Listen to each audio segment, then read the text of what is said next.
ಆಕಾಶವಾಣಿ ಮಡಿಕೇರಿ.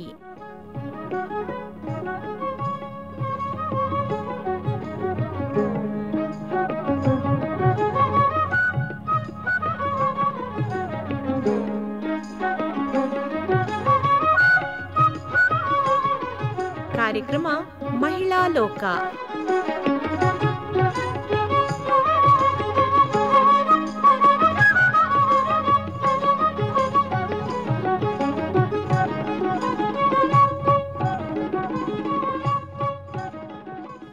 ಶ್ರೋತೃಗಳೇ ನಮಸ್ಕಾರ. ಇವತ್ತಿನ ಮಹಿಳಾ ಲೋಕ ಕಾರ್ಯಕ್ರಮಕ್ಕೆ ತಮಗೆಲ್ಲ ಆತ್ಮೀಯವಾದ ಸ್ವಾಗತವನ್ನ ಬಯಸ್ತಾ ಇದ್ದೇನೆ. ನಿಮ್ಮ ರೇಡಿಯೋ ಗೆಳತಿ ವಿದ್ಯಾ. ಇಂದಿನ ಈ ಕಾರ್ಯಕ್ರಮದಲ್ಲಿ ಕೇಳಿ 2024-25ನೇ ಸಾಲಿನ ಕೊಡಗಿನ ಗೌರಮ್ಮ ದತ್ತಿನಿಧಿ ಪ್ರಶಸ್ತಿಗೆ ಭಾಜನರಾದ ಮಡಿಕೇರಿಯ ಕೂಡಕಂಡಿ ಓಂ ಶ್ರೀ ದಯಾನಂದ ಅವರೊಂದಿಗೆ ಸಂದರ್ಶನ. ಆತ್ಮೀಯ ಕೇಳುಗರಿಗೆಲ್ಲ ನಮಸ್ಕಾರ. ನಮ್ಮ ಇವತ್ತಿನ ಕಾರ್ಯಕ್ರಮದಲ್ಲಿ ನಮ್ಮ ಜೊತೆಲಿದ್ದಾರೆ ಕವಿಗಳು ಹಾಗೂ ಬರಹಗಾರರು ಆಗಿರುವಂತಹ ಕೂಡಕಂಡಿ ಓಂ ಶ್ರೀ ದಯಾನಂದ ಅವರು. ಇವರು ಕೊಡಗು ಜಿಲ್ಲಾ ಸಾಹಿತ್ಯ ಪರಿಷತ್ ನೀಡುವಂತಹ 2024-25ನೇ ಸಾಲಿನ ಗೌರಮ್ಮ ದತ್ತಿ ಪುರಸ್ಕಾರಕ್ಕೆ ಪಾತ್ರರಾಗಿದ್ದಾರೆ. ಅವರನ್ನು ಮಾತನಾಡಿಸಿ ಅವರ ಇದುವರೆಗಿನ ಸಾಹಿತ್ಯ ಪಯಣದ ಬಗ್ಗೆ ನಾವು ಮಾಹಿತಿಯನ್ನು ಪಡ್ಕೊಳ್ಳೋಣ. ನಮಸ್ಕಾರ ಓಂ ಶ್ರೀ ಅವರೇ. ನಮಸ್ಕಾರ ಸರ್. ತಮಗೆ ಈ ಕಾರ್ಯಕ್ರಮಕ್ಕೆ ಆತ್ಮೀಯವಾದ ಸ್ವಾಗತ. ಮೊದಲಿಗೆ ತಮಗೆ ಅಭಿನಂದನೆಗಳು. ಧನ್ಯವಾದಗಳು.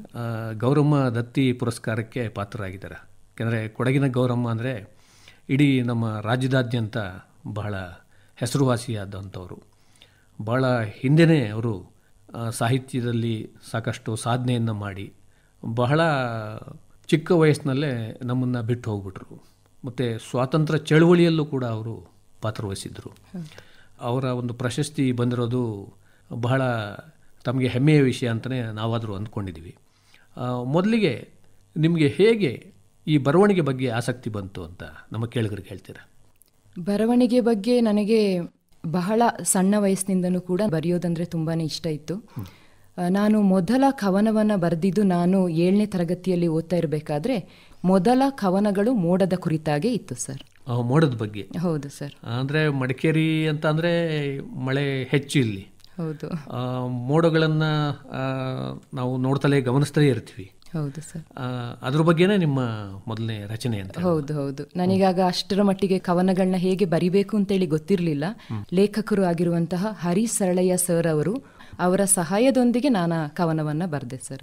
ಆ ಕವನ ಆಗ ಟಿವಿನಲ್ಲಿ ಕೂಡ ಪ್ರಸಾರವಾಗಿತ್ತು. ಆಮೇಲೆ ಬರವಣಿಗೆ ಸ್ವಲ್ಪ ಅಲ್ಲಿಗೆ ನಿಲ್ಸಿದ್ದೆ. ಶಕ್ತಿ ದಿನಪತ್ರಿಕೆಯವರು ಪ್ರತಿ ವರ್ಷ ಕೂಡ ಶಕ್ತಿ ಹುಟ್ಟುಹಬ್ಬದ ಪ್ರಯುಕ್ತ ಹಲವಾರು ಸ್ಪರ್ಧೆಗಳನ್ನ ಏರ್ಪಡಿಸ್ತಾರೆ. ಹೀಗಿರುವಾಗ ಒಂದು ಬಾರಿ ಅವರು ನೈಜ ಘಟನೆಗಳನ್ನ ಬರಿಬೇಕು ಅಂತ ಹೇಳಿ ಒಂದು ಸ್ಪರ್ಧೆಯನ್ನ ಏರ್ಪಡಿಸಿದ್ರು. ಆಗ ನನಗೂ ಏನೋ ಬರಿಬೇಕು ಅಂತ ಅನ್ಸಿತು. ನನ್ನ ಜೀವನಕ್ಕೆ ತುಂಬಾ ಒಂದು ಅಂಟಿಕೊಂಡಿದ್ದ ಒಂದು ಸನ್ನಿವೇಶ ಅಲ್ಲಿ ಬರಿಬೇಕು ಅಂತ ಅನ್ಸ್ದಾಗ ಏನಾಗಿತ್ತು ಅಂತ ಹೇಳಿದ್ರೆ, ನನ್ನ ಅಮ್ಮನ ಅಣ್ಣನ ಮಗಳ ಮದುವೆ ಸಮಾರಂಭ. ನಮ್ಮ ಅಮ್ಮ ಆಗಿರ್ಬೋದು, ಅಮ್ಮನ ಅಕ್ಕ ತಂಗಿರು ಎಲ್ಲರೂ ಕೂಡ ಬಣ್ಣ ಬಣ್ಣದ ರೇಷ್ಮೆ ಸೀರೆಗಳನ್ನು ಉಟ್ಟು ಆ ಸಮಾರಂಭಕ್ಕೆ ಹೋಗಿದ್ರು. ಆಗ ಏನಾಯ್ತು ಅಂತ ಹೇಳಿದ್ರೆ, ಅದೇ ದಿನ ನನ್ನ ಅಮ್ಮನ ಮತ್ತೊಬ್ಬ ಅಣ್ಣನ ಮಗ ನಕ್ಸಲೈಟ್ ಗುಂಡೇಟಿಗೆ ಬಲಿಯಾದ್ರು ಅದೇ ದಿವಸ ಸರ್. ಹಾಗಾಗಿ ಎಲ್ಲರೂ ಅಲ್ಲಿ ಬಂದ ನೆಂಟ್ರಿಸ್ಟ್ರು ಏನ್ ಮಾಡಿದ್ರು ಅಂತ ಹೇಳಿದ್ರೆ, ಆ ಸೀರೆಯನ್ನು ಕಳಚಿ ಅವರು ಬಿಳಿ ಸೀರೆಯನ್ನು ಧರಿಸಿದ್ರು. ಅದನ್ನ ನಾನು ಮಾಸಿದ ಬಣ್ಣ ಅಂತ ಹೇಳಿ ಕಥೆಯ ರೂಪವನ್ನಾಗಿ ನಾನು ಅದನ್ನ ಮಾಡಿ ಬರ್ದೆ ಸರ್. ಆ ವರ್ಷ ಅದಕ್ಕೆ ಪ್ರಥಮ ಬಹುಮಾನ ಕೂಡ ಸಿಕ್ತು. ಅಲ್ಲಿಂದ ನನ್ನ ಬರವಣಿಗೆ ಅಂತ ಹೇಳಿದ್ದು ಪ್ರಾರಂಭವಾಯಿತು ಸರ್. ಅಂದ್ರೆ ನೈಜ ಘಟನೆಯನ್ನು ಆಧರಿಸಿದ ಕಥೆ ಅದು? ಹೌದು ಸರ್. ಅಂದ್ರೆ ಈ ಶಕ್ತಿ ದಿನಪತ್ರಿಕೆ ನಮ್ಮ ಕೊಡಗು ಜಿಲ್ಲೆಯಲ್ಲಿ ಪ್ರವರ್ಧಮಾನಕ್ಕೆ ಬರ್ತಾ ಇರುವಂತ ಸಾಕಷ್ಟು ಬರಹಗಾರರನ್ನ ಪ್ರೋತ್ಸಾಹಿಸಿದೆ ಅಂತ ಹೇಳ್ಬೋದು. ಖಂಡಿತ ಹೌದು ಸರ್. ಅದರಲ್ಲಿ ನೀವು ಒಬ್ರು ಅಂತಾನೂ ಹೇಳ್ಬೋದು. ಇನ್ನು ಮುಖ್ಯವಾಗಿ ನಿಮ್ಮ ಶಾಲಾ ಕಾಲೇಜಿನ ವಿದ್ಯಾಭ್ಯಾಸ ಎಲ್ಲಿ ನಡೀತು, ಮತ್ತು ಆ ಸಂದರ್ಭದಲ್ಲಿ ಏನಾದರೂ ಸಾಹಿತ್ಯಿಕ ಚಟುವಟಿಕೆಗಳಲ್ಲಿ ತೊಡಗಿಸ್ಕೊಳ್ತಾ ಇದ್ರಾ? ನಾನು ನನ್ನ ಪ್ರಾಥಮಿಕ ಮತ್ತು ಪ್ರೌಢಶಾಲೆಯನ್ನ ಮಡಿಕೇರಿಯ ಸಂತ ಜೋಸೆಫರ ಶಾಲೆಯಲ್ಲಿ ಪೂರ್ತಿ ಮಾಡಿದೆ ಸರ್. ನಂತರ ಪದವಿ ಪೂರ್ವ ಶಿಕ್ಷಣವನ್ನ ನಾನು ಪುತ್ತೂರಿನ ಸಂತ ಫಿಲೋಮಿನಾ ಕಾಲೇಜ್ನಲ್ಲಿ ಪೂರೈಸಿದೆ. ನಂತರ BSc ಪದವಿಯನ್ನ field marshal KM Cariappa college ಮಡಿಕೇರಿನಲ್ಲಿ ಪೂರ್ಣ ಮಾಡಿದೆ. ನಂತರ B.Ed ಪದವಿಯನ್ನ ವಿರಾಜಪೇಟೆಯ ಸರ್ವೋದಯ ಶಿಕ್ಷಣ ಸಂಸ್ಥೆಯಲ್ಲಿ ಪಡೆದುಕೊಂಡೆ. ಗಣಿತಶಾಸ್ತ್ರದಲ್ಲಿ MSc ಪದವಿಯನ್ನ ಕುವೆಂಪು ವಿಶ್ವವಿದ್ಯಾನಿಲಯದಿಂದ ಪಡೆದುಕೊಂಡೆ. ನಂತರ ಶಿಕ್ಷಕರ ಅರ್ಹತಾ ಪರೀಕ್ಷೆಯಲ್ಲಿ ಕೂಡ ತೇರ್ಗಡೆಯಾದೆ ಸರ್. ಶಾಲಾ ದಿನಗಳಲ್ಲಿ ಆಗಿರ್ಬೋದು, ಇಲ್ಲ ಕಾಲೇಜು ದಿನಗಳಲ್ಲಿ ಆಗಿರ್ಬೋದು, ಹಲವಾರು ಸ್ಪರ್ಧೆಗಳಲ್ಲಿ ನಾನು ಭಾಗವಹಿಸ್ತಾ ಇದ್ದೆ. ಚರ್ಚಾ ಸ್ಪರ್ಧೆ ಆಗಿರ್ಬೋದು, ಭಾಷಣ ಸ್ಪರ್ಧೆ ಆಗಿರ್ಬೋದು, ನೃತ್ಯ ಆಗಿರ್ಬೋದು, ನಾಟಕಗಳಾಗಿರ್ಬೋದು. ಹೀಗೆ ಅಲ್ಲಿಂದನೇ ನನಗೆ ಈ ಸಾಂಸ್ಕೃತಿಕ ಚಟುವಟಿಕೆಗಳಲ್ಲಿ ಸಾಕಷ್ಟು ಆಸಕ್ತಿ ಇತ್ತು ಸರ್. ಅಂದರೆ ಒಂದು ಕಡೆ ನೀವು ವಿಜ್ಞಾನದ ವಿದ್ಯಾರ್ಥಿ, ಹೌದು ಸರ್. ಮತ್ತೆ ಗಣಿತಶಾಸ್ತ್ರದಲ್ಲಿ ಪರಿಣತಿ ಪಡೆದಿದ್ದಾರೆ. ಗಣಿತಕ್ಕೂ ಸಾಹಿತ್ಯಕ್ಕೂ ನೋಡಿ ಯಾವ ರೀತಿ ಸಂಬಂಧ ಬಂದಿದೆ ಅಂತ ಬಹಳ ಆಶ್ಚರ್ಯ ಆಗುತ್ತಲ್ವಾ? ಹೌದು ಸರ್. ಹೇಳ್ತಾರಲ್ಲ, ನಮಗೆ ಬಾಲ್ಯದಲ್ಲಿ ಏನು ನಮಗೆ ಆಸಕ್ತಿ ಹೆಚ್ಚಿರುತ್ತೆ ಅದು ನಮಗೆ ಗೊತ್ತಿಲ್ಲದಾಗೇನೆ ನಮ್ಮನ್ನ ಅದು ಸೆಳೀತಾ ಹೋಗ್ತದೆ. ನನ್ನ ವಿಷಯದಲ್ಲೂ ಕೂಡ ಹಾಗೆ ಆಯ್ತು ಸರ್. ನನಗೆ ಮುಂಚೆ ನಾನು ಕತೆಗಳು ಬರೆಯೋದು ಅದೆಲ್ಲವೂ ಕೂಡ, ನಾನು ಎಷ್ಟೋ ಸಲ ಫಾರ್ಮುಲಾಸ್ ನನಗೆ ಕಷ್ಟ ಆಯ್ತು ಅಂತ ಹೇಳಿದಾಗ ಕತೆಗಳ ರೂಪ ಮಾಡಿ ಕೂಡ ನಾನು ಫಾರ್ಮುಲಾಸ್ನ ಕಲ್ತಿದ್ದು ಅಂದ್ರೆ ಜ್ಞಾಪಕ ಇಟ್ಕೊಳ್ಳೋಕೆ ಅದು ಕಷ್ಟ ಅಂತ ಅನ್ಸ್ದಾಗ. ಹಾಗಾಗಿ ನನಗೆ ಆ ನಂಟು ಆಗ್ಲಿಂದನೇ ಇತ್ತು ಸರ್. ಮತ್ತೆ ನಿಮ್ಮ ತಂದೆ ತಾಯಿಯವರ ಪ್ರೋತ್ಸಾಹನೂ ಇತ್ತು ಇದಕ್ಕೆ? ಖಂಡಿತವಾಗ್ಲೂ ಸರ್. ತಂದೆ ತಾಯಿಯರ ಸಂಪೂರ್ಣ ಪ್ರೋತ್ಸಾಹ, ಬೆಂಬಲ ನನಗೆ ಯಾವಾಗ್ಲೂ ಇದೆ ಸರ್. ಅಂದ್ರೆ ಕಾಲೇಜ್ ಮಟ್ಟದಲ್ಲೇ ತಾವು ಇದರಲ್ಲಿ ತೊಡಕೊಂಡಿದ್ದೀರಾ? ಹೌದು ಸರ್. ಪ್ರಬಂಧ ಸ್ಪರ್ಧೆ, ಚರ್ಚಾ ಸ್ಪರ್ಧೆ ಇಂಥದ್ರೆಲ್ಲ ಭಾಗವಹಿಸಿದ್ರ ಮೂಲಕ? ಹೌದು ಸರ್. ಯಾಕೆಂದ್ರೆ ಶಿಕ್ಷಕರಂತೂ ಅದಕ್ಕೆ ಪ್ರೋತ್ಸಾಹ ಕೊಡ್ತಾ ಇರ್ತಾರೆ. ತಂದೆ ತಾಯಿಗಳ ಪ್ರೋತ್ಸಾಹ ಇದ್ದಾಗ ಇನ್ನೂ ಹೆಚ್ಚು ಅದು ಚೆನ್ನಾಗಿ ಹೊರಬರೋದಕ್ಕೆ ಅನುಕೂಲ ಆಗುತ್ತೆ. ಹೌದು. ನಾನು ಅಂದ್ರೆ ತುಂಬಾ ನಾಚಿಕೆ ಸ್ವಭಾವದಳು ಸರ್. ನಾನು ಸಂತ ಜೋಸೆಫರ ಶಾಲೆಯಲ್ಲಿ LKGಗೆ ಏನು ನಾನು ಹೋಗ್ತಾ ಇದ್ದೆ, ತುಂಬಾ ಅಂದ್ರೆ ಅಮ್ಮನ ಸೆರಗಿ ಬಿಟ್ಟು ನಾನು ಹೋಗ್ತಾ ಇದ್ದವಳಲ್ಲ, ಮಾತೇ ಆಡ್ತಾ ಇರ್ಲಿಲ್ಲ. ಹೀಗಿರುವಾಗ ನನ್ನ ಅಪ್ಪ ಒಂದಿನ ಏನ್ ಮಾಡಿದ್ರು ಅಂತ ಹೇಳಿದ್ರೆ, ನನಗೆ ಗೊತ್ತಿಲ್ಲದೇನೆ ಒಂದು ಸ್ಪರ್ಧೆಗೆ ನನ್ನ ಹೆಸರನ್ನ ಕೊಟ್ಬಿಟ್ರು ಸರ್. ಹಾಗಾಗಿ ಅಲ್ಲಿ ನೃತ್ಯ ಸ್ಪರ್ಧೆ ಆಗಿತ್ತು. ನನಗೆ ಆಗ 2ನೇ ಬಹುಮಾನ ಕೂಡ ಸಿಕ್ತು ಸರ್. ಹಾಗಾಗಿ ಅಲ್ಲಿಂದ ನನಗೆ ಏನು ಗೊತ್ತಿಲ್ಲ, ಇನ್ನು ಬಹುಮಾನ ಪಡಿಬೇಕು ಅಂತ ಹೇಳುವ ಆಸೆನ, ಇಲ್ಲ ಸ್ಪರ್ಧೆಯಲ್ಲಿ ಪಾಲ್ಗೊಳ್ಬೇಕು ಅಂತ ಹೇಳುವ ಆಸಕ್ತಿನ, ಅದೊಂಥರ ಸೆಳೆತ ಸರ್. ಹಾಗೆ ಹೋಗಿ ಹೋಗಿ 1ನೇ ತರಗತಿಯಲ್ಲಿ 21 ಸ್ಪರ್ಧೆಗಳು ಏನಾದೋ ಆ 21 ಸ್ಪರ್ಧೆಗಳಲ್ಲಿ ನನಗೆ ಪ್ರಥಮ ಬಹುಮಾನ ಬಂತು ಸರ್. ಅಲ್ಲಿಂದ ಹೀಗೆ, ಯಾಕೆಂದ್ರೆ ನನ್ನ ತಾಯಿ ತುಂಬಾ ನನಗೆ ಬೆಂಬಲ ಕೊಡ್ತಾ ಇದ್ರು ಸರ್ ಈ ವಿಷಯದಲ್ಲಿ. ತಾಯಿಯೇ ಮೊದಲ ಗುರು ಅಂತಾರೆ. ನಿಮ್ಮ ತಾಯಿ ಸಾಕಷ್ಟು ಪ್ರೋತ್ಸಾಹ ಕೊಟ್ಟಿದ್ದಾರೆ. ಹೌದು ಸರ್. ಅಂದ್ರೆ ನೀವು ವೃತ್ಯದಲ್ಲಿ ಪಾಲ್ಗೊಂಡಾಗ ನಿಮಗೆ ಸಭಾ ಕಂಪನ ಅನ್ನೋದು ಕಡಿಮೆ ಆಗಿರ್ಬೋದು. ಹೌದು ಸರ್. ಒಂದು ಶಾಲಾ ಮಟ್ಟದಲ್ಲಿ. ಹೌದು ಸರ್. ಈಗ ಮುಖ್ಯವಾಗಿ ನಿಮ್ಮ ಸಾಹಿತ್ಯಕ್ಕೆ ಬಂದರೆ, ತಾವು ಯಾವ್ಯಾವ ಪ್ರಕಾರಗಳಲ್ಲಿ ಸಾಹಿತ್ಯ ರಚನೆ ಮಾಡಿದ್ದಾರೆ? ನಾನು ಕವನಗಳನ್ನು ಬರಿತೀನಿ ಸರ್. ಹಾಗೆ ಮಕ್ಕಳ ಕತೆಗಳ ಬಗ್ಗೆ ನನಗೆ ವಿಶೇಷ ಆಸಕ್ತಿ ಸರ್. ಮಕ್ಕಳ ಚಟುವಟಿಕೆಗಳಂದ್ರೆ ನನಗೆ ತುಂಬಾ ಆಸಕ್ತಿ. ಆದ್ರಿಂದ ಮಕ್ಕಳ ಕತೆಗಳನ್ನು ಬರಿತೀನಿ. ಈಗ ದೊಡ್ಡ ಕತೆಗಳನ್ನು ಕೂಡ ನಾನು ಬರೆಯಕ್ಕೆ ಪ್ರಾರಂಭ ಮಾಡಿದ್ದೇನೆ ಸರ್. ಅಂದ್ರೆ ಈಗ ಮುಖ್ಯವಾಗಿ ನಿಮ್ಮ ನೆಚ್ಚಿನ ಪ್ರಕಾರ ಯಾವುದು ಅಂತೀರಿ? ನನಗೆ ಕತೆ ಬರೆಯೋದಂದ್ರೆ ತುಂಬಾ ಇಷ್ಟ ಆಗುತ್ತೆ. ಕವನ ಮತ್ತೆ ಕತೆಗಳನ್ನ ನಾನು, ಯಾಕೆಂದ್ರೆ ಅದು ಮನುಷ್ಯರ ಜೀವನಕ್ಕೆ ತುಂಬಾ ಹತ್ತಿರದ ಸಂಬಂಧ ಅಂತ ನನಗನ್ಸುತ್ತೆ. ನಾನದೇ ಮೊನ್ನೆ ನನ್ನ ಗೆಳತಿಯೊಬ್ಳು ಕರೆ ಮಾಡಿದ್ಲು ಸರ್. ಹೀಗೆ ಮಾತಾಡ್ತಾ ಇರುವಾಗ ಏನ್ ಬರಿತಾ ಇದ್ಯಾ ವಂಶ್ರೀ ಅಂತ ಕೇಳಿದ್ಲು. ನಾನಾಗ ಹೇಳ್ದೆ, ಇಲ್ಲ ಸ್ವಲ್ಪ ಬರವಣಿಗೆಗೆ ಅಷ್ಟು ನನಗೆ ಸಮಯ ಸಿಗ್ತಾ ಇಲ್ಲ. ಇಲ್ಲ, ನೀನ್ ಬರಿಬೇಕು. ಯಾಕೆ? ಅವಳ ಅಪ್ಪ ಕಳೆದ ವರ್ಷ ತೀರ್ಕೊಂಡಿದ್ರು. ಅವಳು ಹೇಳಿದ್ರು, ನಾನು ನನ್ನ ಅಪ್ಪನ ಕೋಣೆನ ಸ್ವಚ್ಛ ಮಾಡ್ತಾ ಇದ್ದೆ, ಅವರ ಡೈರಿನಲ್ಲಿ ನೀನು ಬರೆದಿಟ್ಟ ಕತೆಗಳನ್ನ ಅವರು ಎಲ್ಲವನ್ನು ಕಟ್ ಮಾಡಿ ಇಟ್ಕೊಂಡಿದ್ದಾರೆ ಅಂತ ಪತ್ರಿಕೆಗಳಲ್ಲಿ ಬರ್ದಿದ್ದು. ಆಗ ನನಗೆ ಅನ್ಸ್ತು, ನಾವು ಸಾಹಿತಿಗಳಿಗೋಸ್ಕರ ಬರಿಬಾರ್ದು, ಜನಸಾಮಾನ್ಯರಿಗೆ ಹತ್ರವಾಗುವಂತಹ ಏನಾದ್ರೂ ಕತೆಗಳಾಗಿರ್ಬೋದು, ಅದನ್ನ ಬರ್ದ್ರೆ ಅದು ಅವರಿಗೆ ತೀರಾ ಬೇಗ ಮುಟ್ತದೆ ಅಂತ ಹೇಳೋದು ನನ್ನ ಅನಿಸಿಕೆ ಸರ್. ಅಂದ್ರೆ ಕವನಕ್ಕಿಂತ ಕತೆಗಳೇ ಹೆಚ್ಚು ತಲುಪ್ತವೆ ಅಂತ ಓದುಗರನ್ನ? ಇಲ್ಲ ಸರ್, ನಾನು ಕವನ ಬರೆಯುವಾಗ್ಲೂ ಕೂಡ ನಾನು ಏನು ನೈಜ ಘಟನೆಗಳನ್ನ ನೋಡ್ತೀನಿ ಅಂತ ಕವನಗಳನ್ನೇ ನಾನು ಬರಿತೀನಿ ಸರ್. ಮತ್ತೆ ಈ ಕಥೆಗಳಿಗೆ ವಸ್ತುಗಳನ್ನು ಹೇಗೆ ಆಯ್ಕೆ ಮಾಡ್ಕೊಳ್ತೀರಾ? ಅಂದರೆ ನಿಮ್ಮ ಅನುಭವಕ್ಕೆ ಬಂದ ಘಟನೆಗಳನ್ನೇ ಆಧರಿಸಿ ಬರೀತೀರೋ ಅಥವಾ ಅದರಲ್ಲಿ ಕಲ್ಪನೆನೂ ಸ್ವಲ್ಪ ಮಟ್ಟಿಗೆ ಇರುತ್ತೆ ಸರ್. ಹಾಗೆ ನೈಜ ಘಟನೆಗಳು ಕೂಡ ಇರ್ತದೆ. ನಾವು ಬಾಲ್ಯದಲ್ಲಿ ಹೆಚ್ಚಾಗಿ ಅಜ್ಜಿ ಮನೆಯಲ್ಲೇ ನಾವು ಕಳೀತಿದ್ದು, ಆದ್ರಿಂದ ಆ ಹಳ್ಳಿಯ ಸೊಗಡನ್ನು ನಾನು ಆದಷ್ಟು ನನ್ನ ಕಥೆಗಳಲ್ಲಿ ತರಲಿಕ್ಕೆ ಇಷ್ಟಪಡ್ತೇನೆ ಸರ್. ಅಂದ್ರೆ ಅಲ್ಲಿ ವೈವಿಧ್ಯತೆ ಹೆಚ್ಚಿರುತ್ತೆ ಅಂತ. ಹೌದು ಹೌದು ಸರ್. ಅಂದ್ರೆ ಯಾವ್ಯಾವ ವಿಷಯಗಳನ್ನು ತಾವು ಕಥೆಗಳಲ್ಲಿ ಪ್ರತಿಬಿಂಬಿಸ್ತೀರಾ? ಪ್ರಾಣಿಗಳಾಗಿರ್ಬೋದು, ಇಲ್ಲ ಪ್ರಕೃತಿ ಸೌಂದರ್ಯ. ನಾವು ಭಾಗಮಂಡಲದವರು ಸರ್, ಹಾಗಾಗಿ ಕಾವೇರಿ ಆಗಿರ್ಬೋದು, ಪ್ರಕೃತಿ ಸೌಂದರ್ಯ, ತೋಡುಗಳ ಬಗ್ಗೆ ಆಗಿರ್ಬೋದು, ಮೀನು ಆಗಿರ್ಬೋದು, ಏಡಿಗಳಾಗಿರ್ಬೋದು. ಬಾಲ್ಯದಲ್ಲಿ ನನಗೆ ಏನು ತುಂಬಾ ಇಷ್ಟ ಆಗ್ತಿತ್ತು ಆ ನೆನಪುಗಳ ಬಗ್ಗೆ ನಾನು ಹೆಚ್ಚಾಗಿ ಬರೀತಾ ಹೋಗ್ತೀನಿ. ಮತ್ತೆ ಕೃಷಿ. ಹೌದು ಸರ್. ಯಾಕಂದ್ರೆ ಕೊಡಗು ಜಿಲ್ಲೆ ಅಂದ್ರೆ ಕೃಷಿ ಮತ್ತು ಕೃಷಿಕರ ಒಂದು ಜಿಲ್ಲೆ ಅಂತ ಹೇಳ್ಬೋದು ಸರ್. ಅದು ಕೂಡ ಬರಿತೀನಿ. ಮತ್ತೆ ನನ್ನ ತಂದೆ ತಾಯಿ, ನನ್ನ ಅತ್ತೆ ಮಾವ, ಅವರ ಕಾಲದಲ್ಲಿ ಆದಂತ ಅವರ ಅನುಭವಗಳನ್ನ ನನ್ನ ಹತ್ರ ಹೇಳ್ತಾ ಇರ್ತಾರೆ. ಅದನ್ನ ಕೂಡ ನಾನು ಕಥೆಯಾಗಿ ಹೆಣಿತಾ ಹೋಗ್ತೀನಿ ಸರ್. ಕವನ ಸಂಕಲನಗಳನ್ನು ಏನು ಪ್ರಕಟಣೆ ಮಾಡಿದ್ದಾರೆ? ಇಲ್ಲ, ಕವನಗಳನ್ನ ಬರಿತೀನಿ ಸರ್. ಬಿಡಿ ಬಿಡಿ ಕವನಗಳು ಇನ್ನೂ ಸಂಕಲನ ಆಗಲಿಲ್ಲ. ಕಥೆಗಳನ್ನ ಅದು ಬಿಡಿ ಬಿಡಿಯಾಗಿ ಬರಿತಾ ಇದ್ದೀರಿ? ಕಥೆಗಳನ್ನು ಬಿಡಿ ಬಿಡಿಯಾಗಿ ಬರಿತಾ ಇದ್ದೀನಿ ಸರ್. ಆದ್ರೆ ಈಗ 30 ಕಥೆಗಳನ್ನ ಏನು ಬರ್ದೆ ಅದು ಮಕ್ಕಳ ಸಾಹಿತ್ಯ ಪ್ರಕಾರದ್ದು. ಪುಟಾಣಿ ರೈಲು, ಅಂದದ ಕಥೆಗಳ ಲೋಕದಲ್ಲೊಂದು ಸುಂದರ ಪಯಣ, ಈ ಕಥಾ ಸಂಕಲನಕ್ಕೆ ನನಗೆ ಈ ಬಾರಿಯ ಪ್ರತಿಷ್ಠಿತ ಗೌರಮ್ಮ ದತ್ತಿ ನಿಧಿ ಪುರಸ್ಕಾರ ಲಭಿಸಿದೆ ಸರ್. ಮುಖ್ಯವಾಗಿ ಇಲ್ಲಿ ಮಕ್ಕಳಿಗೆ ಕಥೆ ಬರೆಯೋದು ಬಹಳ ಒಂದು ಕಷ್ಟದ ಕೆಲಸ ಅಂತಾನೆ ಹೇಳ್ಬೋದು. ಹೌದು ಸರ್. ನೋಡ್ಲಿಕ್ಕೆ ಮಕ್ಕಳ ಕಥೆಗಳಲ್ವೇ ಅನ್ನೋ ಒಂದು ನಿರ್ಲಕ್ಷ್ಯ ಭಾವನೆ ತಕ್ಷಣ ಬಂದ್ಬಿಡ್ಬೋದು. ಆದರೆ ಮಕ್ಕಳಿಗೆ ಬರೆಯುವಾಗ ಸೂಕ್ಷ್ಮ ಒಂದು ಸಂವೇದನೆ ಇರಬೇಕಾಗತ್ತೆ. ಯಾವ್ಯಾವ ವಿಚಾರಗಳನ್ನ ಇಲ್ಲಿ ಆಯ್ಕೆ ಮಾಡ್ಕೊಂಡಿದ್ದೀರಾ ಮುಖ್ಯವಾಗಿ? ನಾನು ಮಕ್ಕಳಿಗೆ ಏನು ಹೆಚ್ಚು ಪ್ರಿಯವಾಗುತ್ತೆ ಅದನ್ನ ನಾನು ಬರಿಬೇಕಾದ್ರೆ ನಾನು ಓಂಶ್ರೀಯಾಗಿ ಬರೀಲಿಕ್ಕೆ ಸಾಧ್ಯ ಇಲ್ಲ ಸರ್. ನಾನು ಒಂದು ಮಗುವಿನ ಮನಸ್ಸಿಟ್ಟುಕೊಂಡೇ ಆ ಕಥೆಯನ್ನು ಬರಿಬೇಕು. ಮೊದಲಿಗೆ ಭಾಷೆ ತುಂಬಾ ಸರಳವಾಗಿರ್ಬೇಕು. ಕಷ್ಟ ಭಾಷೆಯನ್ನು ನಾವು ಉಪಯೋಗ ಮಾಡಿದ್ರೆ ಮಕ್ಕಳಿಗೆ ಓದೋ ಆಸಕ್ತಿ ಇರೋದಿಲ್ಲ. ಆದ್ರಿಂದ ಭಾಷೆ ಸರಳವಾಗಿರ್ಬೇಕು. ನಂತರ ಮಕ್ಕಳಿಗೆ ಏನ್ ಇಷ್ಟ ಆಗುತ್ತೆ, ಮಕ್ಕಳಿಗೆ ಒಂದು ಪೆನ್ ಇಷ್ಟ ಆಗಿರ್ಬೋದು. ನನ್ನ ಕಥೆಗಳಲ್ಲಿ ಮರಗಳು ಮಾತಾಡ್ತವೆ ಸರ್, ಹಣ್ಣು ಮಾತಾಡುತ್ತೆ, ಪಕ್ಷಿ ಪ್ರಾಣಿಗಳು ಮಾತಾಡುತ್ತೆ. ಆದ್ರಿಂದ ಮಕ್ಕಳು ಅದನ್ನ ಇಷ್ಟಪಟ್ಟು ಓದ್ತಾರೆ ಸರ್. ಅಂದ್ರೆ ಈಗ ಮಕ್ಕಳಿಗೆ ನಮ್ಮಲ್ಲಿ ಸಾಕಷ್ಟು ಕಥೆಗಳನ್ನು ಬರೆದಿರೋರು ಇದ್ದಾರೆ. ಅದರ ಪ್ರಭಾವನೂ ಇದೆಯಾ ಇದು? ಈಗ ಪಂಚತಂತ್ರದ ಕಥೆಗಳು ಅಂತ ಹೇಳ್ತೀವಿ. ಖಂಡಿತ. ನಾನು ನನ್ನ ಬಾಲ್ಯದ ದಿನಗಳೇ ತುಂಬಾ ಓದ್ತಾ ಇದ್ದೆ ಸರ್. ನಾನು ಪಂಚತಂತ್ರ ಕಥೆಗಳನ್ನ ಓದ್ತಾ ಇದ್ದೆ. ಹಾಗೆ ನನ್ನ ಅಜ್ಜ ಅಜ್ಜಿ ನನಗೆ ತುಂಬಾ ಕಥೆಗಳನ್ನ ಹೇಳ್ತಾ ಇದ್ರು. ಹಾಗಾಗಿ ಅದರ ಪ್ರಭಾವ ಏನೋ ಗೊತ್ತಿಲ್ಲ. ಪ್ರತಿಯೊಂದು ಕತೆ ಬರೆಯುವಾಗ ಅದ್ರಲ್ಲೊಂದು ಮಕ್ಕಳಿಗೆ ಒಂದು ಏನೋ ಒಂದು ಮೌಲ್ಯ ಹೋಗ್ಬೇಕು, ಏನೋ ಒಂದು ನೀತಿ ಪಾಠ ಬೋಧನೆ ಆಗ್ಬೇಕು ಅಂತ ಹೇಳೋದನ್ನ ದೃಷ್ಟಿಲಿ ಇಟ್ಕೊಂಡು ನಾನು ಕಥೆಗಳನ್ನ ಬರಿತೇನೆ ಸರ್.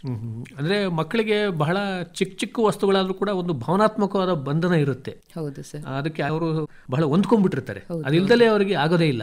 ಆ ಬೆಲೆ ಎಷ್ಟೇ ಕಡಿಮೆ ಇದ್ರು ಅಂತ ವಸ್ತುಗಳನ್ನ ಆಯ್ಕೆ ಮಾಡ್ಕೊಳ್ತಾರೆ. ಪುಸ್ತಕ ಆಗ್ಬೋದು, ಪೆನ್ನು, ಪೆನ್ಸಿಲ್. ಹೌದು ಸರ್. ನಮಗೆ ಅದು ದೊಡ್ಡವರಿಗೆ ನೋಡುವಾಗ ಇದೊಂದು ಸರಳ ವಸ್ತು ಅಂತ ಅನ್ಸುತ್ತೆ. ಆದ್ರೆ ಮಕ್ಕಳಿಗೆ ಅದ್ರ ಜೊತೆ ಇರುವ ಒಂದು ಬಾಂಧವ್ಯನೇ ಬೇರೆ ಆಗಿರುತ್ತೆ ಸರ್. ಈಗ ಈ ಪುಟಾಣಿ ರೈಲು, ಅಂದದ ಕಥೆಗಳ ಲೋಕದಲ್ಲೊಂದು ಸುಂದರ ಪಯಣ, ಈ ಒಂದು ಪುಸ್ತಕಕ್ಕೆ ತಮಗೆ ಗೌರಮ್ಮ ದತ್ತಿ ಪ್ರಶಸ್ತಿ ಕೂಡ ಬಂದಿದೆ. ಈ ಪ್ರಶಸ್ತಿ ಬಂತು ಅಂದಾಗ ಹೇಗೆ ಅನ್ನಿಸ್ತು ತಮಗೆ? ಮೊದಲಿಗೆ ನಂಬಲಿಕ್ಕೆ ಆಗಲಿಲ್ಲ ಸರ್. ಆಮೇಲೆ ತುಂಬ ಸಂತೋಷ ಆಯಿತು. ಯಾಕೆಂತ ಹೇಳಿದರೆ ಇದು ನನ್ನ ಚೊಚ್ಚಲ ಪುಸ್ತಕ. ಚೊಚ್ಚಲ ಪುಸ್ತಕಕ್ಕೆ ಪ್ರಶಸ್ತಿ ಬಂದಾಗ ಇದು ಪ್ರಶಸ್ತಿ ಅಂತ ಹೇಳೋದಕ್ಕಿಂತ ಹೆಚ್ಚಾಗಿ ನಮಗೊಂದು ಜವಾಬ್ದಾರಿ. ಇನ್ನೂ ಬರಿಬೇಕು, ಇನ್ನೂ ಓದಬೇಕು ಅಂತ ಹೇಳೋ ಒಂದು ಜವಾಬ್ದಾರಿ ಇದೆ. ಆದ್ರಿಂದ ಈ ಪುಸ್ತಕಕ್ಕೆ ಪ್ರಶಸ್ತಿ ಬಂದ ಮೇಲೆ ಸಾಕಷ್ಟು ನನ್ನ ಜೀವನದಲ್ಲಿ ಬದಲಾವಣೆಗಳು ಆಗ್ತಾ ಹೋಗಿದೆ. ಆದ್ರಿಂದ ತುಂಬ ಸಂತೋಷ ಸರ್. ತೀರ್ಪುಗಾರರು ಏನು ಅಭಿಪ್ರಾಯ ವ್ಯಕ್ತಪಡಿಸಿದರು ಒಂದು ಸಮಾರಂಭದಲ್ಲಿ ಪ್ರಶಸ್ತಿ ಪ್ರದಾನ ಮಾಡುವಾಗ? ನಮಗೆ ತೀರ್ಪುಗಾರರು ಯಾರು ಅಂತ ಹೇಳೋ ವಿಷಯ ಇನ್ನೂ ಗೊತ್ತಾಗ್ಲಿಲ್ಲ ಸರ್, ಗೊತ್ತಿಲ್ಲ. ಆದ್ರೆ ಎಲ್ಲರೂ ಖುಷಿ ಪಟ್ರು. ಯಾಕೆ ಅಂತ ಹೇಳಿದ್ರೆ ಮಕ್ಕಳ ಸಾಹಿತ್ಯ ಪ್ರಕಾರಕ್ಕೆ ಪ್ರಶಸ್ತಿ ಬಂದಿರೋದು ಎಲ್ರಿಗೂ ಸಂತೋಷ ಕೊಟ್ಟಿದೆ ಸರ್. ಬೇರೆ ಬೇರೆ ಪ್ರಕಾರದ ಒಂದು ಸಾಹಿತ್ಯಗಳು ಕೂಡ ಈ ಸ್ಪರ್ಧೆಯಲ್ಲಿ ಇದ್ದು? ಹೌದು ಸರ್. ಒಟ್ಟು 15 ಪುಸ್ತಕಗಳು ಈ ಬಾರಿ ಬಂದಿತ್ತು. ಅದರಲ್ಲಿ ನನ್ನ ಪುಸ್ತಕ ಆಯ್ಕೆ ಆಯ್ತು. ಅಂದ್ರೆ ಈ ಮಕ್ಕಳಿಗಾಗಿ ಇರುವಂತಹ ಒಂದು ಕಥಾ ಪುಸ್ತಕಕ್ಕೆ ಸಂದಿರೋದು ಇನ್ನೂ ಒಂದು ಸಂತೋಷದ ವಿಷಯ ಅಲ್ವೇ ಸರ್? ಇದು ಎಲ್ಲರಿಗೂ ಮಕ್ಕಳ ಸಾಹಿತ್ಯಕ್ಕೆ ಒಂದು ಗೆಲುವು ಇದ್ದಾಗೆ ಇದು. ಯಾಕೆಂದ್ರೆ ಇವತ್ತು ಹೆಚ್ಚು ಗಮನ ಕೊಡ್ತಾ ಇಲ್ಲ. ಹೌದು ಸರ್. ಯಾಕಂದ್ರೆ ಮಕ್ಕಳಿಗೋಸ್ಕರನೇ ಬರೆಯೋದೇ ಇವತ್ತು ಬಹಳ ಮುಖ್ಯ ಆಗಿದೆ. ಇದು ನಾನು ಕತೆ ಬರಿಬೇಕು, ಕಥಾ ಸಂಕಲನ ಮಾಡಬೇಕು ಅಂತ ಹೇಳಿ ಬರ್ದಂತ ಕತೆಗಳಲ್ಲ ಸರ್. ನನ್ನ ಮಕ್ಕಳಿಗೆ ನಾನು ಏನು ರಾತ್ರಿ ಕತೆಗಳನ್ನ ಹೇಳ್ತಾ ಇದ್ದೆ ಅದನ್ನ ಅಕ್ಷರ ರೂಪಕ್ಕೆ ಇಳಿಸಿ ಮಾಡಿದಂತಹ ಕಥಾ ಪುಸ್ತಕ ಸರ್ ಇದು. ಅಂದರೆ ಈ ಸಾಹಿತ್ಯ ರಚನೆ ಮಾಡಬೇಕು ಅಂತಂದ್ರೆ ನಾವು ಹೆಚ್ಚೆಚ್ಚು ಸಾಹಿತ್ಯವನ್ನು ಓದಬೇಕಾಗತ್ತೆ ಅಲ್ವಾ? ಖಂಡಿತವಾಗ್ಲೂ. ಏನೇನು ತಮಗೆ ಆಸಕ್ತಿಯುತವಾದಂಥ ಸಾಹಿತ್ಯ ಪುಸ್ತಕಗಳನ್ನು ಆಯ್ಕೆ ಮಾಡ್ಕೊಳ್ತೀರಾ? ನನಗೆ ಕಾದಂಬರಿಗಳನ್ನು ಓದೋದು ತುಂಬಾ ಇಷ್ಟ ಸರ್. ಹಾಗಾಗಿ ಕಾದಂಬರಿಗಳನ್ನ ಹೆಚ್ಚಾಗಿ ಓದ್ತೇನೆ. ಆಮೇಲೆ ಕೊಡಗಿನಲ್ಲಿ ಹಲವಾರು ಲೇಖಕರಿದ್ದಾರೆ. ಆದ್ರಿಂದ ನನ್ನ ಸ್ನೇಹಿತರ ಬಳಗದಲ್ಲೇ ನನಗೆ ಸುಮಾರು ಪುಸ್ತಕಗಳು ಸಿಗ್ತಾ ಇರ್ತದೆ.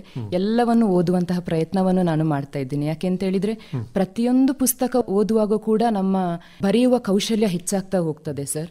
ಆದ್ರಿಂದ ಅದು ಯಾವುದೇ ಪುಸ್ತಕವಾಗಿರ್ಬೋದು ಆಸಕ್ತಿಯಿಂದ ನಾನು ಓದ್ತೇನೆ ಸರ್. ಅಂದ್ರೆ ಮನಸ್ಸಿನ ವಿಕಾಸಕ್ಕೆ ಬಹಳ ಮುಖ್ಯ. ಹೌದು ಸರ್. ಹೌದು. ಒಂದು ವಿಶಾಲವಾದ ಭಾವನೆ ಕೂಡ ಬರುತ್ತೆ. ಹೌದು ಸರ್. ಸಾಹಿತ್ಯದಿಂದ. ಹೌದು ಸರ್. ಅಂದ್ರೆ ಸಾಧಾರಣವಾಗಿ ಈ ಪ್ರಕೃತಿ ಸೌಂದರ್ಯ, ಪ್ರಕೃತಿಯ ವಿವರಣೆ ಇಂತಹ ಪುಸ್ತಕಗಳ ಕಡೆಗೇನೆ ಹೆಚ್ಚು ಗಮನ ಅಂತನೇ ಹೇಗೆ ತಮಗೆ? ಹಾಗೆ ಅಂತ ಅಲ್ಲ ಸರ್. ಆದ್ರೂ ಸಹ ಅದೇ ಅಂಥದ್ದು ತುಂಬಾ ಖುಷಿ ಆಗುತ್ತೆ ನನಗೆ. ನಮಗೆ ಹಳ್ಳಿ ವಾತಾವರಣ ಸೃಷ್ಟಿಸುವಂತಹ ಪುಸ್ತಕಗಳು ಅದು ಹೆಚ್ಚು ಪ್ರಿಯವಾಗುತ್ತೆ ಸರ್ ನನಗೆ. ಅಂದ್ರೆ ಈಗಿನ ಮಕ್ಕಳು ಎಷ್ಟು ಮಟ್ಟಿಗೆ ಪುಸ್ತಕಕ್ಕೆ ಒಂದು ಸಂಬಂಧವನ್ನು ಬೆಳೆಸ್ಕೊಂಡಿದ್ದಾರೆ, ಅಂದ್ರೆ ಅದರ ಕಡೆಗೆ ಆಕರ್ಷಿತರಾಗಿದ್ದಾರೆ ಅಂತ ಅಭಿಪ್ರಾಯ ಪಡ್ತೀರಾ? ಇಲ್ಲ ಸರ್, ಖಂಡಿತವಾಗ್ಲೂ ಈ ವಿಷಯದಲ್ಲಿ ಮಕ್ಕಳು ಹೆಚ್ಚಾಗಿ ಓದಲೇಬೇಕಾಗಿದೆ. ಈ ಮೊಬೈಲ್ ಅಂತ ಹೇಳಿದ್ದು ಮಕ್ಕಳ ಕೈಗೆ ಸಿಕ್ಕಿದ ಮೇಲೆ ಓದೋದು ತುಂಬಾನೇ ಕಡಿಮೆ ಆಗಿದೆ. ನಾವೆಲ್ಲರೂ ಕೂಡ ಓದಿ ಬೆಳಿತಿದ್ದು, ಎಲ್ಲ ಅನೀತಿ ಕಥೆಗಳು, ಇಲ್ಲ ನಮ್ಮ ಅಜ್ಜ ಅಜ್ಜಿ ಎಲ್ಲರೂ ಕೂಡ ಕಥೆಗಳನ್ನು ಹೇಳ್ತಾ ಇದ್ರು. ಈಗ ಯಾರಿಗೂ ಆ ತಾಳ್ಮೆ ಇಲ್ಲ, ಸಮಯ ಇಲ್ಲ. ಆದ್ರಿಂದ ನಾವು ಹೆಚ್ಚಿಗೆ ಮಕ್ಕಳಿಗೆ ಪುಸ್ತಕ, ಅದು ಯಾವುದೇ ಪುಸ್ತಕ ಆಗಿರ್ಬೋದು, ಒಂದು ಸರಳ ಪುಸ್ತಕ ಆಗಿದ್ರೂ ಕೂಡ ಮಕ್ಕಳಿಗೆ ನಾವು ಪುಸ್ತಕ ಕೊಡ್ತಾ ಇದ್ದಾಗೆ ಅವರ ಓದಿನ ಕಡೆ ಆಸಕ್ತಿ ಹೆಚ್ಚಾಗ್ತಾ ಹೋಗ್ತದೆ. ನಾನು ನನ್ನ ಮಕ್ಕಳಿಗೆ ಅಷ್ಟೇ, ನಾನು ಕತೆ ಬರೆಯುವಾಗ ಅವ್ರು ನನ್ನ ಪಕ್ಕದಲ್ಲೇ ಕೂತಿರ್ತಾರೆ. ನಾನೇನೋ ಒಂದು ಆರಂಭ ಮಾಡ್ತೀನಿ ಅಂತ ಹೇಳಿದಾಗ ಅವರಿಬ್ಬರಲ್ಲಿ ಕೂತ್ಕೊಂಡು ನನ್ನ ಮಕ್ಕಳಿಬ್ರು ಇದನ್ನ ಹೇಗೆ ಎಂಡ್ ಮಾಡ್ಬೋದಮ್ಮ ಅಂತ ಹೇಳುವ ಆಸಕ್ತಿ ಅವರಲ್ಲೂ ಕೂಡ ಇದೆ. ಆದ್ರಿಂದ ಮಕ್ಕಳಲ್ಲಿ ನಾವು ಸಾಹಿತ್ಯದ ಕಡೆಗೆ ಒಲವನ್ನು ಬಾಲ್ಯದಲ್ಲಿಯೇ ಬೆಳೆಸುವಂತ ಕೆಲಸವನ್ನು ನಾವು ಪೋಷಕರು ಮಾಡಬೇಕಾಗಿದೆ ಸರ್. ಯಾಕೆಂದ್ರೆ ನೀವು ಸಾಹಿತಿಗಳು ಅಷ್ಟೇ ಅಲ್ಲ, ನೀವು ಶಿಕ್ಷಕರಾಗಿ ಒಂದು ತರಬೇತಿ ಪಡೆದಂತವ್ರು. ಶಿಕ್ಷಕ ವೃತ್ತಿನೂ ಮಾಡಿದ್ರಾ?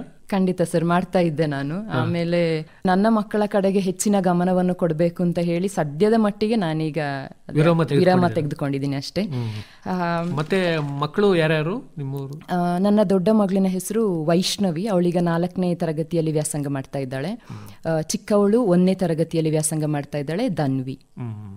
ಅಂದ್ರೆ ನೀವು ಕತೆ ಬರಿತಾ ಇರುವಾಗ ಅವ್ರಿಗೆ ಈ ಕಡೆ ಒಂದು ಗಮನ ಇದ್ದೇ ಇರುತ್ತೆ ಸರ್, ಕುತೂಹಲನೂ ಇರುತ್ತಾ? ಹೌದು ಸರ್. ಅವ್ರಿಗೆ ಕೇಳಿಸ್ತೀರಾ ಮೊದಲು?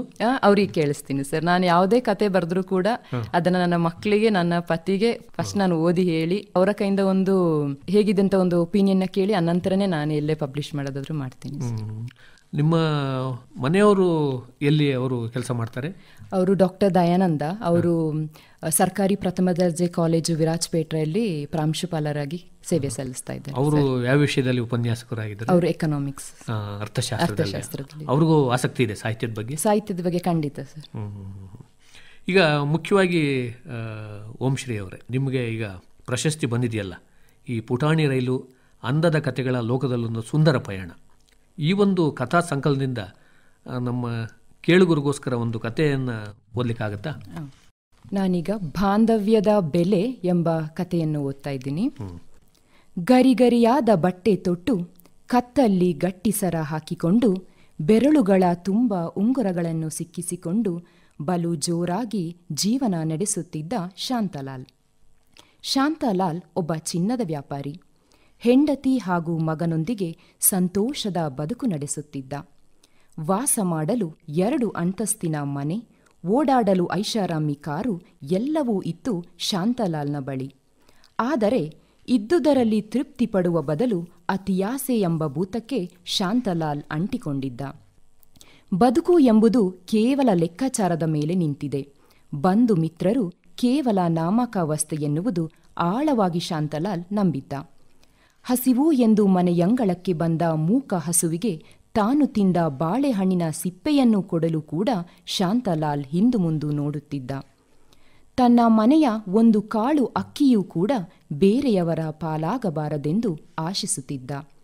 ಅಂದು ಭಾನುವಾರ. ಶಾಂತಲಾಲ್ನ ಮಗ ಮನೆಯಲ್ಲಿಯೇ ಆಟವಾಡುತ್ತಿದ್ದ. ಅದು ಮಧ್ಯಾಹ್ನದ ಸಮಯ. ಭೂಮಿ ಸೂರ್ಯನ ಶಾಖಕ್ಕೆ ಸಿಲುಕಿ ಕಾದ ಕಾವಲಿಯಂತೆ ಬಿಸಿಯಾಗಿತ್ತು. ಖಾಲಿ ಪೇಪರ್, ಬಾಟ್ಲಿ ಎಂದು ಜೋರಾಗಿ ಕೂಗುತ್ತಾ ದಣಿದ ಜೀವವೊಂದು ಶಾಂತಲಾಲ್ನ ಮನೆಯ ಮುಂದೆ ನಿಂತನು. ಶಾಂತಲಾಲ್ನ ಹೆಂಡತಿ ಮನೆಯೊಳಗಿದ್ದ ಹಳೆಯ ಪುಸ್ತಕ ಹಾಗೂ ಪೇಪರ್ಗಳನ್ನು ತೂಕಕ್ಕೆ ಹಾಕಿದಳು. ಬಿಸಿಲಿನ ಬೇಗೆಯಲ್ಲಿ ಬೆಂಡಾಗಿ ಹೋಗಿದ್ದ ಆ ಬಡಜೀವ, ಅಮ್ಮ ತಾಯಿ, ಕುಡಿಯಲು ಸ್ವಲ್ಪ ನೀರು ಕೊಡಿ ಎಂದನು. ಅಷ್ಟರಲ್ಲೇ ಶಾಂತಲಾಲ್ ಸಿಟ್ಟಿನಿಂದ, ನಿನ್ನ ಕೆಲಸ ಎಷ್ಟು ಇದೆಯೋ ಅಷ್ಟು ನೋಡಿಕೋ, ನಿನಗೆ ನೀರು ಕುಡಿಯಲು ನಮ್ಮ ಮನೆಯೇ ಬೇಕೆ? ಹೋಗು ಇಲ್ಲಿಂದ, ರಸ್ತೆಯ ಬದಿ ಎಲ್ಲಿಯಾದರೂ ನಲ್ಲಿ ಸಿಗುವುದು, ಹೋಗು ಎಂದು ಗದರಿದ. ತುಟಿ ಬಿಚ್ಚದ ಆ ಬಡಜೀವ ಬಡವರ ಕೋಪ ದವಡೆಗೆ ಮೂಲ ಎಂದು ಮನಸ್ಸಿನಲ್ಲಿಯೇ ಅಂದುಕೊಂಡು ಅಲ್ಲಿಂದ ಹೊರಟು ಹೋದ. ಮಗ ರಮೇಶನ ಮನಸ್ಸಿಗೆ ಅದೇನೋ ತಳಮಳ.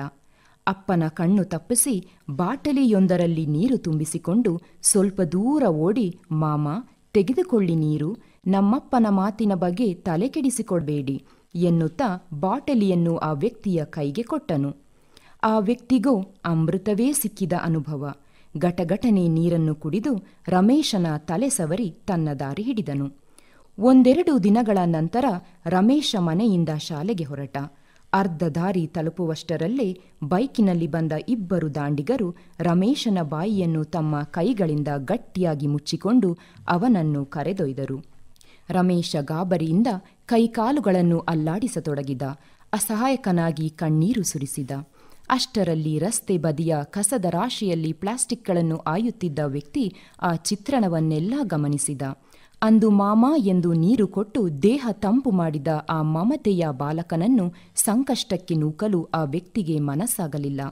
ಕಸದ ರಾಶಿಯಲ್ಲಿ ಬಿದ್ದಿದ್ದ ದೊಡ್ಡ ಗಾತ್ರದ ಕಲ್ಲುಗಳನ್ನು ಬೈಕ್ ಸವಾರರ ಮೇಲೆ ಎಸೆಯುತ್ತಾ ಕಳ್ಳ ಕಳ್ಳ ಎಂದು ಕಿರುಚಿದ. ಆತನ ಕಿರುಚಾಟ ಕೇಳಿ ಜನ ಗುಂಪು ಸೇರಿದರು, ಕಳ್ಳರನ್ನು ಹಿಡಿದರು. ಇತ್ತ ಶಾಂತಾಲಾಲ್ಗೆ ವಿಷಯ ತಿಳಿಯಿತು. ಜೀವನದಲ್ಲಿ ದುಡ್ಡೇ ಮುಖ್ಯ ಎಂದುಕೊಂಡಿದ್ದ ಆತನಿಗೆ ಬಾಂಧವ್ಯದ ಬೆಲೆ ಗೊತ್ತಾಯಿತು. ಕಷ್ಟ ಎಂದು ಬಂದವರಿಗೆ ತಮ್ಮ ಕೈಲಾದ ಸಹಾಯ ಮಾಡಿದರೆ ಭಗವಂತ ಎಂದೂ ತಮ್ಮ ಕೈ ಬಿಡುವುದಿಲ್ಲ ಎಂಬ ಸತ್ಯವನ್ನು ಶಾಂತಾಲಾಲ್ ತಿಳಿದನು. ಅಂದರೆ ಇದರಲ್ಲಿ ಒಂದು ಪ್ರತ್ಯುಪಕಾರದ್ದು ಒಂದು ವಿಚಾರ, ಹೌದು, ಮತ್ತೆ ಎಲ್ಲದಕ್ಕಿಂತನೂ ಮಾನವೀಯತೆನೇ ಮುಖ್ಯ ಅನ್ನೋದು. ದುಡ್ಡುಕ್ಕಿಂತ ಎರಡು ಸಂದೇಶಗಳು ಮಕ್ಕಳಿಗೆ ತಲುಪ್ತೇವೆ ಅಂತೀರಿ. ನಾವು ಹಾಗೆ ಹೇಳಿದ್ರೆ ಮಕ್ಕಳಿಗೆ ಅರ್ಥ ಆಗಲ್ಲ. ಕತೆಗಳ ರೂಪದಲ್ಲಿ ಮಕ್ಕಳೇ ಓದಿದಾಗ ಅದು ಮಕ್ಕಳಿಗೆ ಬೇಗ ಅರ್ಥ ಆಗುತ್ತೆ. ಇವತ್ತು ತಂತ್ರಜ್ಞಾನ ಮುಂದುವರೆದಿರುವಾಗ ಈ ಆಡಿಯೋ ಬುಕ್ಸ್ ಅಂತಲೂ ಬಂದಿದ್ದಾವೆ. ಮತ್ತೆ ಈ ದೃಶ್ಯ ಮಾಧ್ಯಮ ಮೊಬೈಲ್ ಕೂಡ ಇದೆ. ಹೌದು ಸರ್. ಅದಕ್ಕೂ ಮತ್ತು ಪುಸ್ತಕವನ್ನು ಓದೋದಕ್ಕೂ ತಾವು ಶಿಕ್ಷಕಿಯಾಗಿ ಲೇಖಕಿಯಾಗಿ ಯಾವ ರೀತಿ ಒಂದು ವ್ಯತ್ಯಾಸವನ್ನು ಕಾಣ್ತೀರಿ? ಓದು ಅಂತ ಹೇಳೋದು ನಿಜವಾಗ್ಲೂ ಮುಖ್ಯ ಸರ್. ಪುಸ್ತಕನೇ ಓದಬೇಕು. ಓದು ಅಂತ ಹೇಳೋದು ನಾವು ಏನಿದ್ರು ಕೂಡ ಅದು ಪುಸ್ತಕದಲ್ಲಿ ನಾವು ಓದಿದಾಗ್ಲೇನೆ ಅದು ನಮ್ಮ ಹೃದಯದಲ್ಲಿ ಅಚ್ಚಾಗಿ ಉಳಿಯುವಂಥದ್ದು. ವಿಡಿಯೋಗಳನ್ನ ಸಾಕಷ್ಟು ವಿಡಿಯೋಗಳನ್ನ ಮಕ್ಕಳು ಕೂತು ನೋಡ್ತಾರೆ, ಅವ್ರು ಏನು ನೋಡ್ತಿದ್ದಾರೆ ಅದು ಏನು ನಮಗೆ ತಿಳಿದಿರೋದಿಲ್ಲ. ಆದರೆ ನಾವೇ ಒಂದು ಪುಸ್ತಕವನ್ನ ಆಯ್ಕೆ ಮಾಡಿ ಮಕ್ಕಳಿಗೆ ಕೊಟ್ಟಾಗ ಅವರ ಭಾಷಾ ಜ್ಞಾನ ಹೆಚ್ಚಾಗ್ತಾ ಹೋಗ್ತದೆ ಅಲ್ವಾ. ಅವರು ಮಾತಾಡುವ ಶೈಲಿಯಲ್ಲಿ ನಾವು ಬದಲಾವಣೆಗಳನ್ನ ಕಾಣ್ತೀವಿ. ಅವರು ಬರೆಯುವಂತಹ ಕೌಶಲ್ಯ, ಅವರ ಜ್ಞಾನ, ಅವರ ವ್ಯಕ್ತಿತ್ವನೇ ವಿಕಸನಗೊಳ್ತದೆ ಸರ್. ಅಕ್ಷರಗಳ ಒಂದು ಪರಿಚಯ ಆಗುತ್ತೆ. ಹೌದು ಸರ್. ವ್ಯಾಕರಣ, ಹೌದು, ಮತ್ತೆ ವಾಕ್ಯಗಳ ಜೋಡಣೆ, ಇದರಲ್ಲೆಲ್ಲ ಅವರಿಗೆ ಒಂದು ಪರಿಣತಿ ಸಿಗುತ್ತೆ ಅಂತ ಹೇಳ್ಬೋದು. ಮತ್ತೆ ಕೇಳುವಂತ ಪುಸ್ತಕಗಳು ಒಂದ್ ರೀತಿ ಇದ್ರೂ ಕೂಡ ಅವರ ಒಂದು ಪ್ರಯತ್ನ ಅದ್ರಲ್ಲಿ ಕಡಿಮೆ ಇರುತ್ತೆ. ಹೌದು, ಅವರು ಸಾದಾ ಸೀದವಾಗಿ ಕೇಳಿಸ್ಕೊಂಡು ಹೋಗ್ತಾರೆ. ಮತ್ತೆ ನೋಡೋದ್ರಿಂದ ಕಲ್ಪನೆಗೂ ಅಷ್ಟು ಅದು ಸಹಾಯ ಆಗಲ್ಲ. ಯಾಕಂದ್ರೆ ಈ ಪುಸ್ತಕ ಓದುವಾಗ ನಮ್ಮ ಮುಂದೆ ಆ ಚಿತ್ರಣ ಎಲ್ಲ ಬಂದ್ಬಿಡುತ್ತಲ್ವಾ, ಏನೇನಾಯ್ತು ಅಂತಂದು ನಮ್ಮ ಮನಸ್ಸಿನಲ್ಲಿ ಒಂದೊಂದಾದ್ಮೇಲೆ ಒಂದೊಂದು ದೃಶ್ಯಗಳು ಬರ್ತಾ ಹೋಗ್ತವೆ. ಶಾಂತಾಲಾಲ್ ಹೇಗಿದಾರೋ, ರಮೇಶ ಹೇಗಿದಾರೋ, ಇವೆಲ್ಲ ಏನೋ ಒಂದು ನಮಗೆ ಚಿತ್ರಣ ಬಂದ್ಬಿಟ್ಟು ನಮ್ಮ ಒಂದು ಕಲ್ಪನೆಗೆ ಸಾಕಷ್ಟು ರೆಕ್ಕೆಗಳನ್ನು ಒದಗಿಸುತ್ತೆ ಅಂತ ಹೇಳ್ಬೋದು ಪುಸ್ತಕ ಓದು. ಆದರೆ ಈ ದೃಶ್ಯ ಮತ್ತೆ ಬೇರೆ ಒಂದು ಮಾಧ್ಯಮಗಳು ಪೂರಕನೇ ಹೊರತು ದೇಹಕ್ಕೂ ಅದು ಒಳ್ಳೇದಲ್ಲ ಸರ್. ನಮ್ಮ ಎಳೆಯ ಕಣ್ಣುಗಳಿಗೂ ಕೂಡ ಅದು ಒಳ್ಳೇದಲ್ಲ. ಅದರಿಂದ ಪುಸ್ತಕವನ್ನು ಹೆಚ್ಚಾಗಿ ನಾವು ಮಕ್ಕಳಿಗೆ ಕೊಡೋದು ಈಗ್ಲಿಂದನೇ ಆ ಅಭ್ಯಾಸವನ್ನು ನಾವು ರೂಢಿ ಮಾಡ್ಕೊಳ್ಬೇಕು. ನೋಡಿ, ನೀವು ಈಗ ಸುಶಿಕ್ಷಿತರು, ಆದರೆ ಕುಟುಂಬದ ಒಂದು ಹಿತಕ್ಕಾಗಿ ಗೃಹ ಕೃತ್ಯಗಳಲ್ಲಿ ತೊಡಕೊಂಡು ಗೃಹಿಣಿಯಾಗಿ ಇದ್ದೀರಿ. ಜೊತೆಗೆ ನಿಮ್ಮ ಪ್ರವೃತ್ತಿ ಸಾಹಿತ್ಯ ರಚನೆಯಲ್ಲೂ ಕೂಡ ಇವತ್ತು ತೊಡಗಿಕೊಂಡಿದ್ದೀರಾ. ಹೇಗೆ ಸಮಯ ಹೊಂದಾಣಿಕೆ ಮಾಡ್ಕೊಳ್ತೀರಾ ವಂಶ್ರೀ ಅವರು? ಸಮಯ ಹೊಂದಾಣಿಕೆ ಮಾಡಲೇಬೇಕು ಸರ್. ನನ್ನ ಪತಿ ಪ್ರಾಂಶುಪಾಲರಾಗಿರೋದ್ರಿಂದ ಅವರಿಗೆ ಆದಷ್ಟು ನಮ್ಮ ಜೊತೆ ಬೆರೆಯುವಂತಹ ಸಮಯ ಸಿಗೋದಿಲ್ಲ. ಆದ್ರಿಂದ ನಾನು ಮಕ್ಕಳು ಆಗಿರ್ಬೋದು, ಬೆಳಿಗ್ಗೆ ಅವ್ರನ್ನ ಶಾಲೆಗೆ ಬಿಟ್ಟು ಬರೋದು, ಪುನಃ ಸಂಜೆ ಕರ್ಕೊಂಡು ಬರೋದು, ಮನೆ ಕೆಲಸಗಳು, ಇದೆಲ್ಲದರ ಮಧ್ಯೆ ನಾನು ಖಂಡಿತವಾಗ್ಲೂ ನನ್ನ ಸಾಹಿತ್ಯಿಕ ಚಟುವಟಿಕೆಗಳಿಗೆ ನಾನು ಸಮಯವನ್ನು ನಾನೇ ಮಾಡ್ಕೊಳ್ಬೇಕಾಗಿದೆ. ಕೆಲವೊಂದ್ಸಲ ಸಮಯನೇ ಇರೋದಿಲ್ಲ. ಆದ್ರಿಂದ ಮಲಗುವ ವೇಳೆ ಯಾವಾಗ್ಲೂ ಒಂದು ಸ್ಟೂಲ್ನಲ್ಲಿ ಒಂದು ಪೇಪರ್, ಒಂದು ಪೆನ್ನನ್ನು ಇಟ್ಟುಕೊಂಡು ಮಲಗುವಂಥದ್ದು ಅಭ್ಯಾಸ. ಯಾಕೆಂತ ಹೇಳಿದ್ರೆ ಈ ಕತೆ ಕವನ ಒಮ್ಮೊಮ್ಮೆ 12 ಗಂಟೆ ರಾತ್ರಿ, 1 ಗಂಟೆ ರಾತ್ರಿಗೆ ನಮಗೆ ತಕ್ಷಣವಾಗಿ ಹೊಳೆಯುವಂಥದ್ದು. ಆಮೇಲೆ ಮರುದಿನ ಬೆಳಿಗ್ಗೆ ಅದನ್ನ ನಾವು ಯೋಚನೆ ಮಾಡಿದ್ರೆ ಅದು ಬರೋದೇ ಇಲ್ಲ. ಆದ್ರಿಂದ ನಮಗೆ ಆಗ ರಾತ್ರಿ ಏನು ಹೊಳಿತದೆ ಅದನ್ನ ನಾನು ಬರೆದಿಟ್ಟುಕೊಳ್ಳುವಂತ ಅಭ್ಯಾಸವನ್ನು ಕೂಡ ಮಾಡ್ಕೊಂಡಿದ್ದೀನಿ. ಅಂದ್ರೆ ಇದಕ್ಕೆ ನಿಮ್ಮ ಮನೆಯವರ ಸಹಕಾರನೂ ಸಂಪೂರ್ಣ ಬೆಂಬಲ ಇದೆ ಸರ್. ಅವರೇ ನನಗೆ ಬೆನ್ನೆಲುಬು ಅಂತ ಹೇಳಬೇಕು, ನನ್ನ ಪತಿ. ಆದ್ರಿಂದ ಅವರ ಬೆಂಬಲ ಇರೋದ್ರಿಂದನೇ ನಾನು ಬರೆಯೋದಿಕ್ಕೆ ಸಾಧ್ಯವಾಗ್ತಿದೆ. ಅಂದ್ರೆ ಯಾವಾಗ ಈ ಸಾಹಿತ್ಯ ರಚನೆಗೆ ಪ್ರೇರಣೆ ಆಗುತ್ತೋ ಅಂತ ಸಂದರ್ಭದಲ್ಲೇ ನೋಟ್ಸ್ಗಳು ಇಂಥದೆಲ್ಲ ಮಾಡ್ಕೊಳ್ತೀರಾ? ಹೌದು ಸರ್, ಮಾಡಲೇಬೇಕಾಗುತ್ತೆ. ಮಾಡಿಕೊಂಡು ಇನ್ನು ಎಲ್ಲೇ ಕವಿಗೋಷ್ಠಿ ಇದ್ರೂ ಕೂಡ ಅವರು ಕರ್ಕೊಂಡು ಹೋಗ್ತಾರೆ ನನ್ನ ಪತಿ. ಆ ಒಂದು ಚಟುವಟಿಕೆಗಳಲ್ಲಿ ಪಾಲ್ಗೊಳ್ಳೋದ್ರಿಂದಲೂ ನಿಮಗೂ ಒಂದು ಪ್ರೇರಣೆ ಸಿಗುತ್ತೆ. ಪ್ರೇರಣೆ. ಹಾಗೆ ನನ್ನ ಮಕ್ಕಳನ್ನ ಕೂಡ ಕರ್ಕೊಂಡು ಹೋಗ್ತೀನಿ. ಆದ್ರಿಂದ ಅವರಿಗೂ ಈಗಲೇ ಕವನಗಳನ್ನ ಬರೆಯೋದು, ಕತೆ ಬರೆಯೋದು ಅವ್ರಿಗೆ ತುಂಬಾ ಇಷ್ಟಪಡ್ತಾರೆ.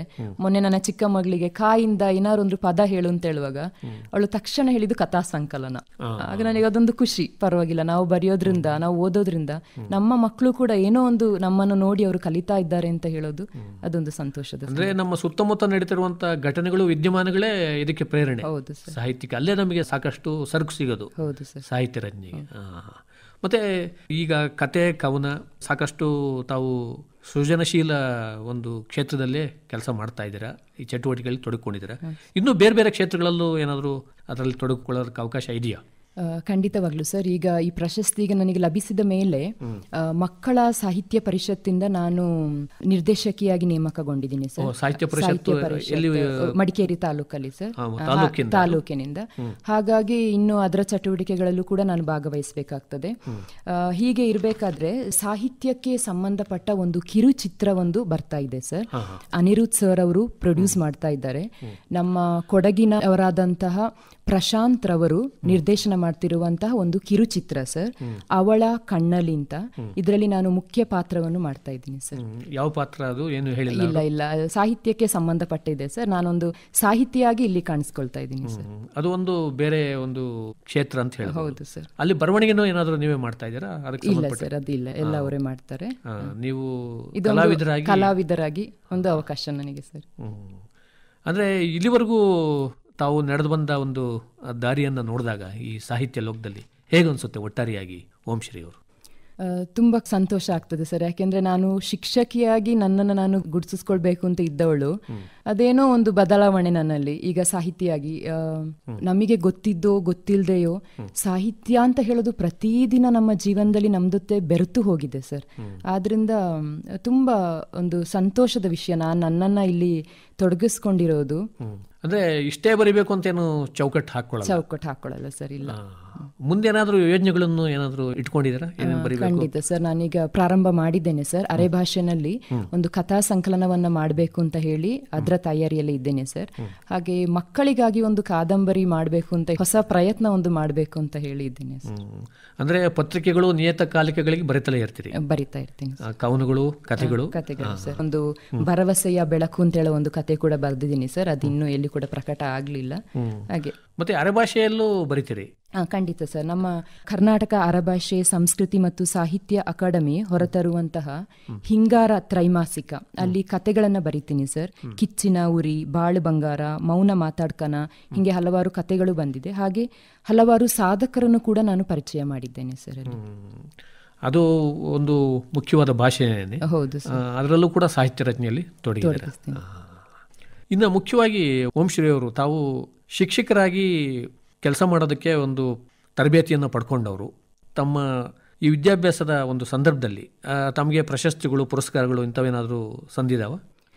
2009 ಹಾಗೂ 10ನೇ ಸಾಲಿನ ಶೈಕ್ಷಣಿಕ ಸಾಲಿನಲ್ಲಿ ನಾನು ಫೀಲ್ಡ್ ಮಾರ್ಷಲ್ KM ಕಾರ್ಯಪ್ಪ ಕಾಲೇಜಿಂದ ಹೊರಬರಬೇಕಾದ್ರೆ ನನಗೆ ಆ ವರ್ಷದ best outstanding student of the year ಎಂಬ ಅವಾರ್ಡ್ ಅನ್ನು ಕೊಟ್ಟರು.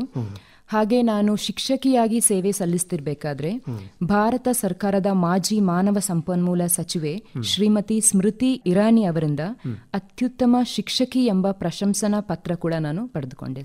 ಎಲ್ಲಿ ಕೆಲಸ ಮಾಡ್ತಾ ಇದ್ದೆ? ಮಡಿಕೇರಿಯ ಕ್ರೆಸೆಂಟ್ ಅಲ್ಲಿ ಕೆಲಸ ಮಾಡ್ತಿರ್ಬೇಕಾದ್ರೆ ಆ ವರ್ಷದ 10ನೇ ತರಗತಿಯ ಮಕ್ಕಳ ಫಲಿತಾಂಶವನ್ನು ನೋಡಿ ನನಗೆ ಅತ್ಯುತ್ತಮ ಶಿಕ್ಷಕಿ ಎಂಬ ಪ್ರಶಂಸನಾ ಪತ್ರ ಕೂಡ ಬಂತು. CBSE ಶಾಲೆ ಸರ್. ಮತ್ತೊಮ್ಮೆ ಓಂಶ್ರೀ ಅವರೇ, ತಮಗೆ ಅಭಿನಂದನೆಗಳು. ಈ ಗೌರಮ್ಮ ದತ್ತಿ ಪುರಸ್ಕಾರಕ್ಕೆ ಪಾತ್ರರಾಗಿದ್ದೀರಾ. ನಮ್ಮ ಆಕಾಶವಾಣಿಯ ಈ ಕಾರ್ಯಕ್ರಮದಲ್ಲಿ ಭಾಗವಹಿಸಿ ನಿಮ್ಮ ಸಾಹಿತ್ಯಿಕ ಚಟುವಟಿಕೆಗಳ ಬಗ್ಗೆ ಒಂದು ಬೆಳಕು ಚೆಲ್ಲಿದ್ದೀರಾ. ನಮ್ಮ ಕೇಳುಗರಿಗೆ ಕೆಲವೊಂದು ಉತ್ತಮವಾದಂಥ ವಿಚಾರಗಳನ್ನು ತಿಳಿಸ್ಕೊಟ್ಟಿದ್ದೀರಾ. ನಿಮಗೆ ಇನ್ನೂ ಹೆಚ್ಚಿನ ಒಂದು ಅವಕಾಶಗಳು ಸಿಗಲಿ, ನಿಮ್ಮಿಂದ ಇನ್ನೂ ಒಳ್ಳೆಯ ಸಾಹಿತ್ಯ ಬರಲಿ ಅಂತ ನಾವು ಕೂಡ ಆಶಿಸ್ತೀವಿ. ತಾವು ಈ ಕಾರ್ಯಕ್ರಮದಲ್ಲಿ ಭಾಗವಹಿಸಿ ನಮ್ಮ ಕೇಳುಗರಿಗೆ ಅಮೂಲ್ಯವಾದ ವಿಚಾರಗಳನ್ನು ತಿಳಿಸ್ಕೊಟ್ಟಿದ್ದಕ್ಕೆ ನಿಮಗೆ ತುಂಬ ಧನ್ಯವಾದಗಳು. ನಮಸ್ಕಾರ. ನಮಸ್ಕಾರ ಸರ್. ಶ್ರೋತೃಗಳೇ, ಇದುವರೆಗೆ 2024-25ನೇ ಸಾಲಿನ ಕೊಡಗಿನ ಗೌರಮ್ಮ ದತ್ತಿನಿಧಿ ಪ್ರಶಸ್ತಿಗೆ ಭಾಜನರಾದ ಮಡಿಕೇರಿಯ ಕೂಡಕಂಡಿ ಓಂಶ್ರೀ ದಯಾನಂದ ಅವರೊಂದಿಗಿನ ಸಂದರ್ಶನವನ್ನು ಕೇಳಿದಿರಿ. ಇವರನ್ನು ಸಂದರ್ಶಿಸಿದವರು PM ಜಗದೀಶ್. ಇಲ್ಲಿಗೆ ಇವತ್ತಿನ ಮಹಿಳಾ ಲೋಕ ಮುಗಿಯಿತು. ಶ್ರೋತೃಗಳೇ, ಎಲ್ರಿಗೂ ನಮಸ್ಕಾರ.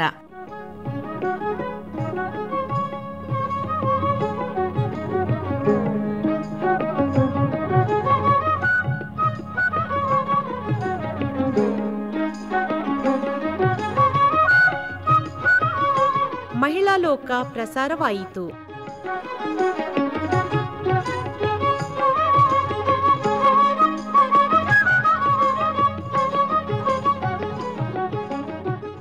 ಈ ಕಾರ್ಯಕ್ರಮ ಆಕಾಶವಾಣಿ ಮಡಿಕೇರಿ ಕೇಂದ್ರದಿಂದ ಮೂಡಿಬಂತು.